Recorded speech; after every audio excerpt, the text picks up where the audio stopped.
Welcome everyone to another Zeteo Town Hall. People are still joining. I see participants are joining the chat. Appreciate you all taking time out from your Tuesday to join us in the middle of the day for a very important conversation here at one of our regular Zeteo Town Halls. I'm joined by Seph Moses, who is an activist in Chicago with Jewish Voices for Peace.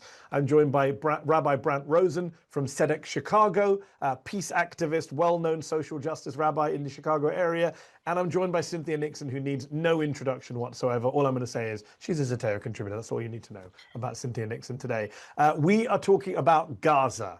And I know people have stopped talking about Gaza, sadly, because Iran has taken over the news agenda. And what's happening in Iran is horrific and tragic. And civilians are being killed in Iran and in Israel, thanks to Benjamin Netanyahu. But today we're talking about Benjamin Netanyahu's earlier set of killings, which are ongoing, but not getting the same kind of news coverage. So Zeteo, we exist to try and cover stories that people aren't covering, that the mainstream media is failing to cover. And today of all days, we thought it would be a very good day to have this conversation about Gaza, about what's happening with aid, with killings in Gaza, and the activism that's still ongoing here in the United States of America. Before I go any further, just to give some context to those of you joining the chat,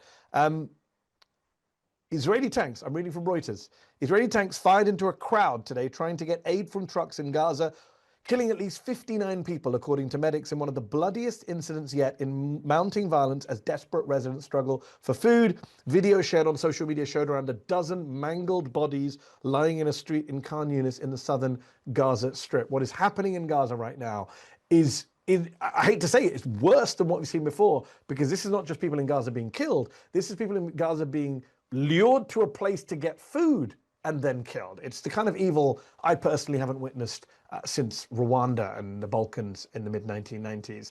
People are taking action. People keep saying, why aren't people in the US doing anything? Well, Seph Moses is an activist with Jewish Voices for Peace. Seph, welcome to the Zeteo Town Hall. You are, I believe you've started a hunger strike with some of your fellow Jewish peace activists to try and draw attention to what's going on. When did you start the hunger strike? What is the goal? Tell us what's happening, Seph. Yeah, thank you for having me. So, myself and 5 other members of Jewish Voice for Peace Chicago began a hunger strike yesterday on Monday. So it's now been about 36 hours since any of us have eaten. And this is an indefinite hunger strike, meaning that we are going to continue refusing food until our government ceases weapons transfers to Israel and stops aiding and arming the mass starvation and bombardment of people in Gaza, or until we're forced to stop by doctors. Oh, wow. So, I mean, first of all, I applaud your bravery and your activism and your courage here.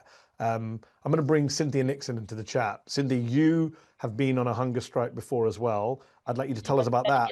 If I could interrupt you for a minute, you said that I needed no introduction, but I think one thing that our viewers maybe don't know. Yes, I was about to say the Okay. relevant introduction here, because I was going to say you've done a hunger strike, but more relevantly in this conversation, Seph is your son. So I don't know how you feel about your son going on hunger strike right now, and if there's anything you want to ask him about what he's doing based on what you yourself did in 2023. It's a family of principled hunger strikers. I mean, of course, first and foremost, today and every day, I'm so proud of my son. What he's doing is incredibly brave. And of course, we're very concerned for his health and well-being. We take some comfort in the idea that he and his fellow hunger strikers are being visited daily by a doctor who will examine them, and that he has assured us all that if his health is becoming seriously impaired, he will stop. But yes, I participated in a hunger strike in November, the month after October 7th happened, and organized by Zoran Mamdani outside the White House. It was a number of people from New York and from different electeds around the country, and it was planned to be and was a 5-day hunger strike. I participated in 4 of the 5 days, but I think what Sam and his fellow Jewish Voices for Peace activists are doing is even more ambitious and frankly is even more needed than it was now. That's the thing about what's happening in Gaza, is just when you think it can't get any more horrific or any worse, it does. Well said, and that is what's happening. Zoran Mamdani organized that hunger strike. Not sure what happened to him since then. I haven't heard anything about him since then. Rabbi Brant Rosen, you are in Chicago also. You are well known for campaigning for peace in the Middle East. This isn't your first Gaza rodeo. I know you've protested at previous bombardments of Gaza that we've seen over the last decade and a half. What has this current Gaza crisis, war, genocide, killing field, what has it been like for you in the Jewish community in Chicago as a rabbi dealing with what Israel is doing to the people of Gaza? Liking this video? Then don't just watch, hit like, share and subscribe and tap the bell so you never miss a video or live show. But if you want early access to exclusive content, then you have to head to Zeteo.com and subscribe now. You'll be supporting fearless, independent journalism. I mean, I think well, first of all, thank you, Mehdi, for having us and sending a great deal of respect to Seph and the other 5 hunger strikers with whom we are in complete solidarity. I think the Jewish community right now is being ripped asunder over this. I think this is more than just political division. This is more than just kind of political cracks in the ways that we understand what's going on in Israel-Palestine. I see a huge gulf that's widening, almost an abyss, as I've put it. And I don't know what to say about it. I don't know where this is going to lead us. And the other thing I'll say, too, is that whatever is happening in the Jewish community is second to what is going on in Gaza. And I think that needs to be said first and foremost, that when the dust settles, the Jewish community is going to figure out what we need to do going forward. But right now, what the Jewish community needs to do is exactly what Seph and the 5 other hunger strikers are doing, and a myriad of other Jewish solidarity activists around the world is raising our voices as loud as we can. In many cases, people putting their bodies on the line to end this genocide. And that's the first order of business until it's over. Yes, raising voices. If you'd like to raise your voices in the chat, if you have any questions for Seph or Rabbi Brant or Cynthia, please do stick your questions in the Q&A, and I'll try and ask some of them before we run out of time. Seph, I got to ask, you are the grandchild, I believe, of Holocaust survivors on your father's side. Your grandmother is still alive. What do you say to people who say, if you're calling this a genocide, if you're accusing Israel of these crimes, you're actually insulting the memory of the Holocaust. You're actually devaluing the Holocaust. You're actually undermining the Jewish community's own trauma and tradition. What's your response to people, I'm sure, who say that to you in your own community? I think when we think about the Holocaust as disconnected from other historical and present forms of state violence, it prevents our ability to understand it, right? The Holocaust was not the first act of mass state violence or mass killing of people because of their identities, and it wasn't the last one. I grew up, again, with Holocaust survivors in my family, and I also grew up with a very strong Holocaust education, growing up Jewish, and so what that, I believe, gave me was the ability to recognize the hallmarks of state violence, to recognize that when a government labels an entire group of people as not worthy of life, as not worthy of dignity and safety, that is a sign that they are carrying out or intend to carry out a genocide. And that's exactly what we've seen in Israel, is Israeli politicians calling the people of Gaza human animals, saying that there are no civilians in Gaza, saying that no one in Gaza is innocent, not even children. I mean, this is the language of genocide. I don't really see how you could argue that it isn't. Certainly when you see their actions, the Israeli government's actions, people are being killed en masse for no other reason than who they are and where they live. I think that it is, in fact, insulting the memory and the lessons of the Holocaust if we don't take what we know culturally from our experience of state violence and use it to do our best to prevent mass killing and genocide in our own day. Well said. Ala Alsam in the chat, one of our subscribers, says, Cynthia and Seph, thank you both so much for your support. As a Palestinian living in New York City, it truly means a lot. I wanted to ask, when you each face backlash from different demographics for your support for Palestine, what have you found to be the most effective way to respond? What's worked for you? Sometimes I wonder if there's any point in trying to engage or change minds. I'm wondering if anything has worked for you. Cynthia, do you want to take that on board, changing minds? I mean, I think that, you know, when after October 7th happened, Seph was so active in speaking out, and he was arrested, he made speeches, he wrote articles. And one of the things that I think he did so beautifully, as the grandchild of Holocaust survivors, he spoke so well about the weaponizing of Jewish trauma. And I think that that is something we must keep uppermost in our mind. In the same way, it is very important to recognize and affirm Palestinian humanity. It is also very important to say people with whom we disagree about what is happening in Gaza, these are also not monsters. These are people who are acting in a way that we need to try and understand, and we need to try and meet them where they are. And we need to understand the generational trauma that they carry, not just from the Holocaust, but for centuries of pogroms and killings. So I think that it is very important to try and speak to people respectfully, and to not indict people, but to just keep bringing us back to the facts. And the more that we can, or at least I, in my experience, whether I'm speaking publicly or whether I'm speaking privately to someone one-on-one, I think it's very important to just keep returning to, we can argue for a long time and work out, as we must, what the solution is to bringing peace in Israel-Palestine.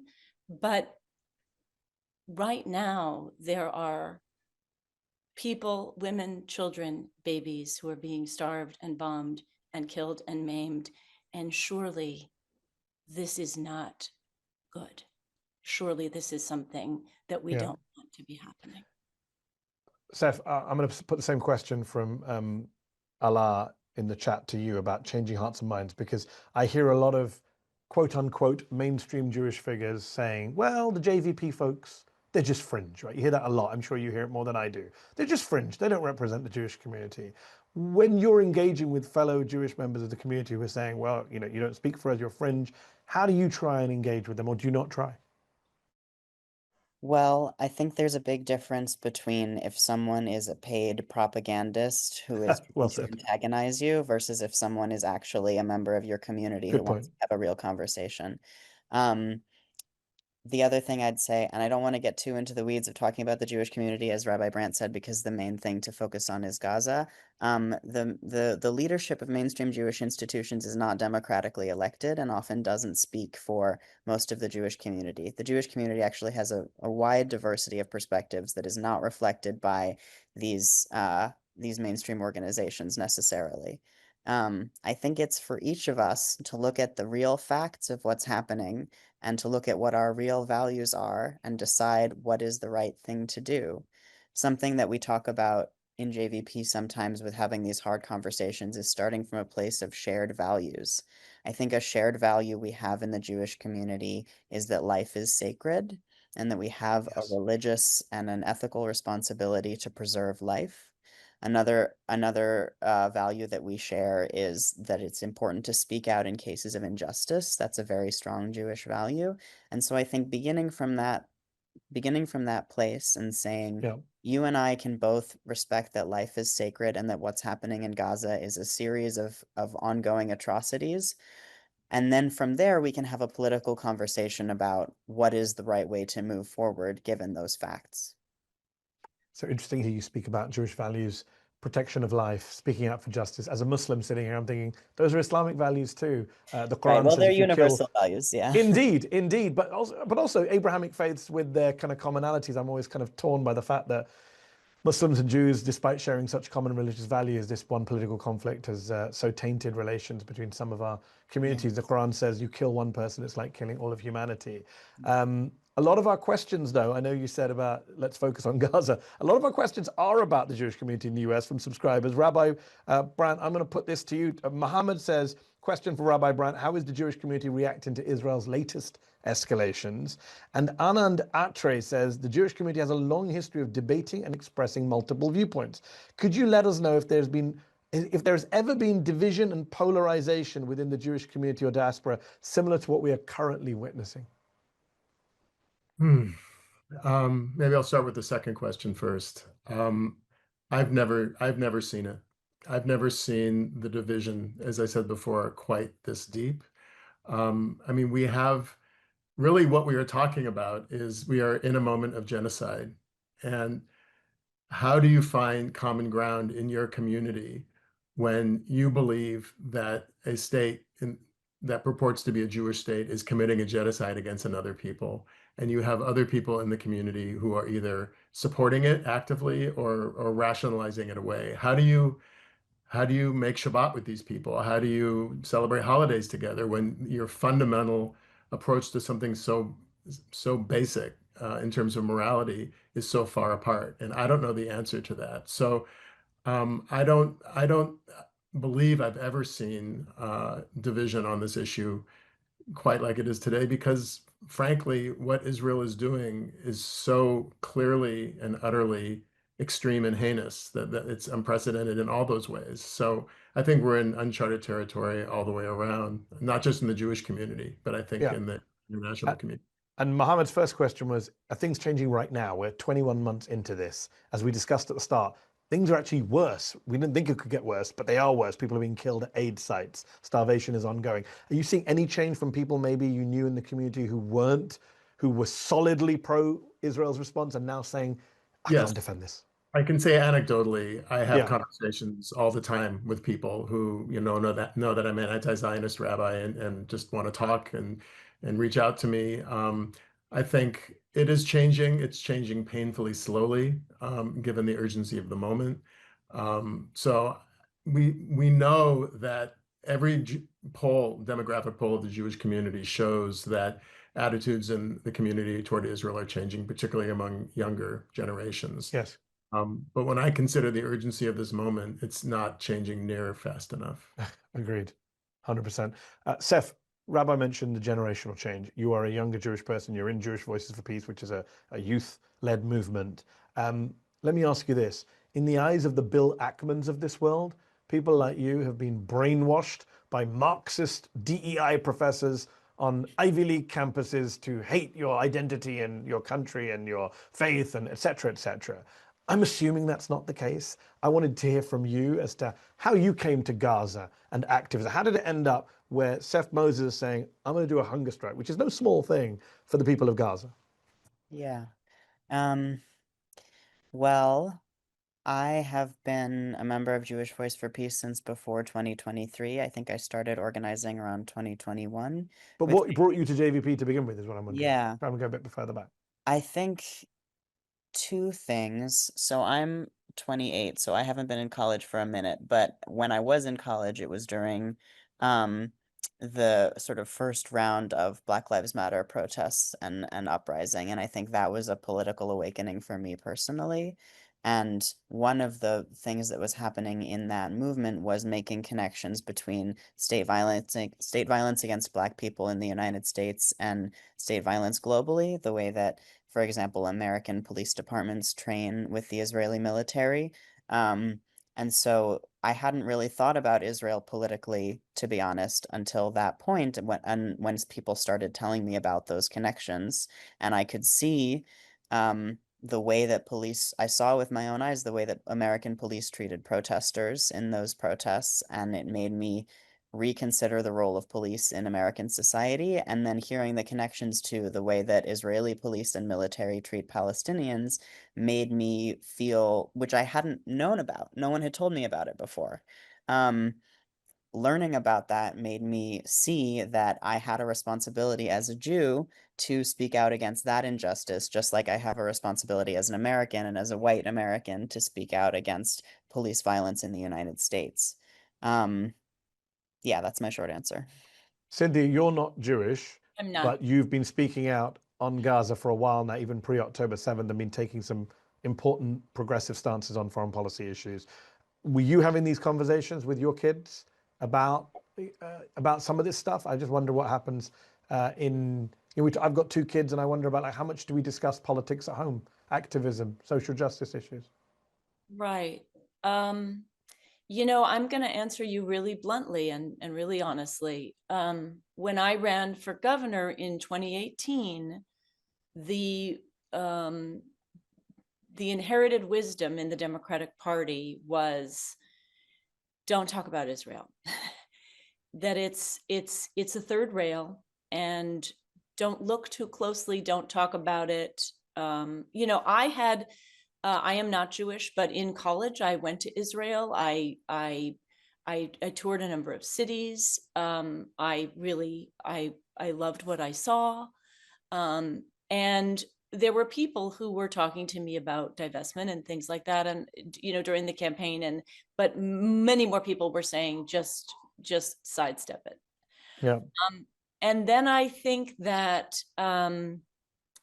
what finally happened to me, and what finally is happening to people all over this country and all over the world, but particularly this country, is we can't look away anymore. And I think really Sam reaching out to my wife Christine and I very early on and saying, you know, as the grandchild of Holocaust survivors, this is hitting me particularly hard, and I am doing everything I can with the platform that I have, and I urge you to do everything you can. And I think my closest friend is also, her mother was in Auschwitz, and she feels so much the same way. I think that, you know, so many of the lines in Seph's articles and speeches stay in my head. And, you know, for my friend Josine too, you know, never again means never again for anyone. And I think if at least not for everyone, but I think for people like Seph and for people like my friend,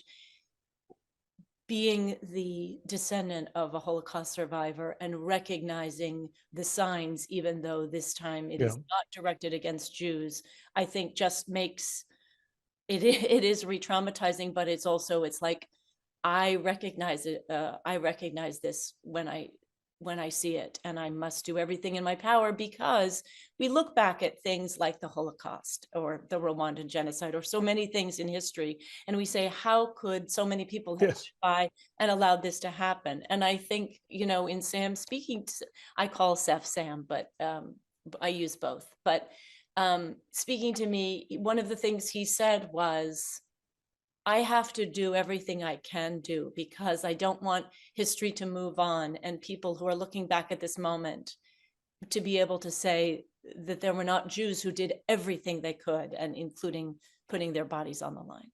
Yeah. So I think what he's doing, and what his comrades and friends are doing in Chicago. And you have spoken out consistently since then. It is the third rail of politics, despite people of conscience taking a stand. It remains. You're looking at how few Democrats have said anything in recent days, both about Iran and about Gaza. I mean, they're AWOL. When Marjorie Taylor Greene takes the mantle of anti-war leadership in this country, it's a real indictment of the modern Democratic Party that MTG is saying more anti-war stuff from her far-right position. It's pretty embarrassing. You said we don't talk about Israel. It's kind of Bruno from Encanto for the Democratic Party. Let me ask you this, Seph. Actually, Sophia Ansari, one of our subscribers, has a question for you. How do you personally stay grounded and continue speaking out when you know you'll be accused of being, quote, divisive or extreme simply for advocating for human rights? Well, that might be more of a question for Rabbi Brant and for my mother, because I'm not a public figure, so being accused of being divisive doesn't hurt me so badly. I'm very privileged to be in a community of justice-based Jews and friends who are Jewish and not Jewish who help me stay grounded. I think it's really important to find your people, and being in this community is what helps me stay grounded. Yeah. Rabbi Brant, I'm sure you get called a divisive extremist. Yeah, but what Seph said is absolutely right. You have to find your people. You know, before my current congregation, I was at another congregation for 16 years, and my position on Israel evolved to the point where I had to very painfully leave the congregation under very trying circumstances. And while that was terrible, again, terrible is always relative. And not this was during the 2014 Israeli military onslaught on Gaza. Um, you know, I ended up leaving and starting a new congregation, and never thought I would do that. But finding this community where you can be part of other Jews who share your values and other allies, you know, partners in this, really makes the whole issue of divisiveness kind of a non-issue. Um, they're welcome to their opinion. They can't really do anything to us.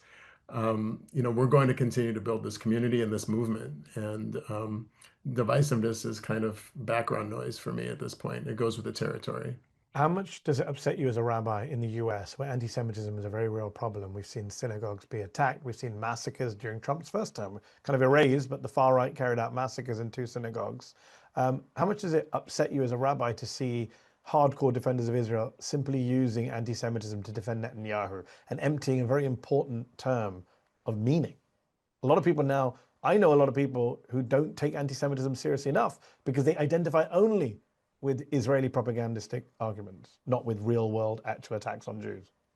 It's a horrible and tragic misdirection to focus on Palestine and Palestine solidarity as the primary form of anti-Semitism, while real fascist right-wing anti-Semitism is Yes. on the rise in this country and around the world, and in our own presidential administration. Frustrating doesn't even begin to describe it. But anti-Semitism is absolutely real. The problem is the political forces are using Israel as a wedge issue to cause us to look away from where it really exists as they foment it. So that's my short answer to a very long, much longer question, I think. Well, here's an even much longer question, a very blunt question from subscriber Roya Basu, who asks, given these guests are in the minority, referring to you and Seph, Cynthia's not Jewish, when will we see a tipping point for the broader Jewish diaspora, before or after the complete ethnic cleansing of the Palestinians of Gaza? Either of you want to take that, Seph or Rabbi Brant?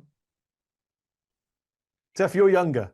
How Yeah. optimistic are you about your community? There's a generational divide in the community, but is it actually going to change as years go forward? Are you actually going to get the majority at some point? I'm optimistic, and that's something that I pray for. And I think these questions of will we succeed and when will we succeed, because that's one of the things that I think we're fighting for, is a reimagining of Judaism and of the Jewish community. Similar to the question of when will we succeed in stopping the war. Yeah.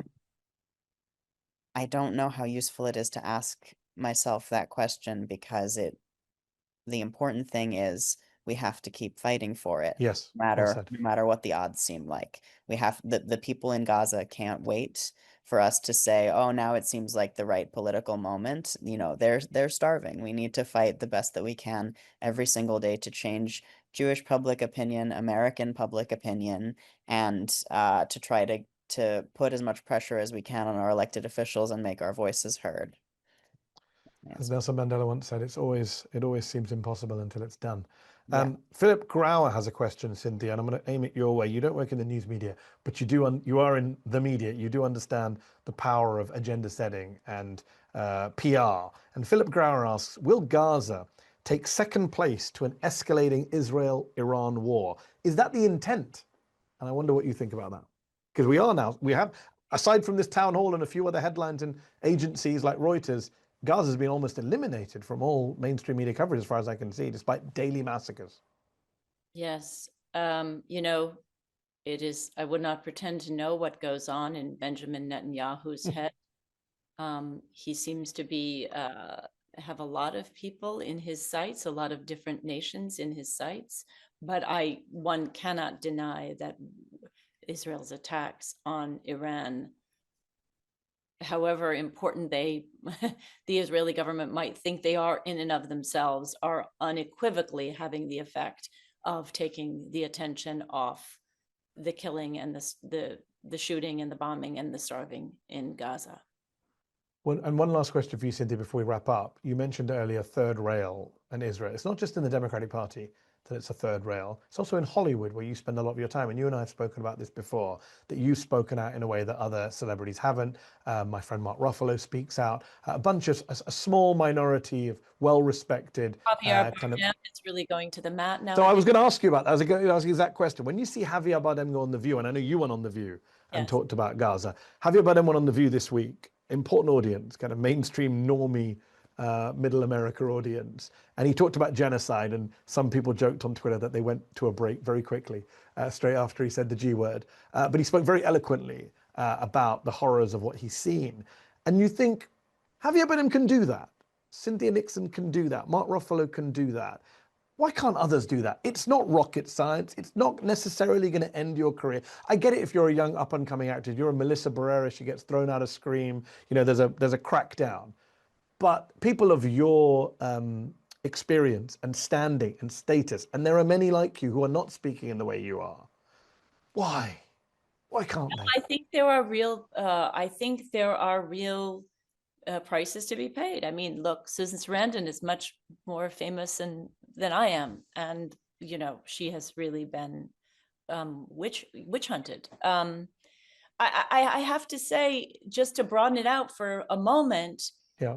Certainly we're here talking about Gaza and, you know, the difficulty of bringing it into the mainstream discourse.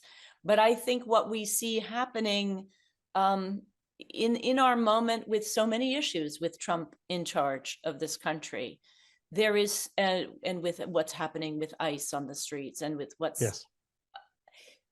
there is so much just planting of fear, just fear that it's hard to know if I say this, am I fine? And if I say this, am I erased? Am I a non-person now?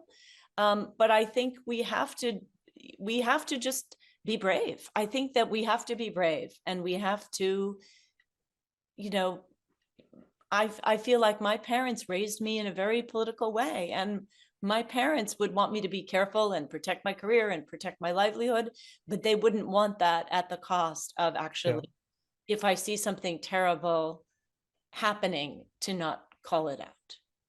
And I think that's what we have to do. We do. Last word, Seph, I'm going to give to you. Is this your first hunger strike? What is it like for you right now? As we said, the Gazans are going through something we haven't seen people go through for 30, 40, 50 years. You have to go back to the 1990s, Rwanda, the Balkans. I think experts have said, the UN Special Rapporteur on Food said last year, never have a people been starved so completely, so quickly, so fully. I assume the hunger strike has special resonance here, because you're not just hunger striking to end a war, you're hunger striking for people who are literally hungry, starving, being killed as they get food. What is that experience like for you right now? I know it's only day 2. Yeah, that's exactly right. We are hunger striking to end hunger. This is my first time taking on this tactic. Fasting is, in times of calamity and disaster, is something that has history in the Jewish community. And actually, yesterday was a traditional Jewish fast day in memory of people who were killed in 17th century pogroms in Europe. That's the day we happen to choose to begin our hunger strike. As I am sitting here not having eaten for 36 hours, I am thinking about, you know, I'm in a comfortable house not having eaten for 36 hours. What would it be like if I were living in a tent and sitting in the hot sun and not knowing when snipers were going to come for me or my children? I mean, it's even just experiencing a little taste of the what people in Gaza are having to live with. It really stretches the mind to be able to imagine, and it makes me feel even more committed to doing everything I can to make our elected officials stop this, because it is in their power to stop the weapons. Seph, in my first interview with Cynthia just over a year ago on Zeteo, she mentioned your activism. So it's great to actually meet you, have you involved in the Zeteo town hall. We appreciate your activism. Rabbi, we appreciate you speaking out. Rabbi Brant Rosen, Seph Moses, and of course, Cynthia Nixon. If you're watching right now, please make sure your friends and family sign up to become Zeteo paid subscribers. Let your friends and family know we exist. We need more independent journalism, especially to cover stories like Gaza as they're pushed away by the mainstream media. But thank you for watching. Appreciate you all. Until the next time. Thank you, Mehdi. Thank you so much. Did you like this video? Don't forget to subscribe to this YouTube channel and turn on notifications. For exclusive content and to support our independent, unfiltered journalism, head over to Zeteo.com. Your support matters.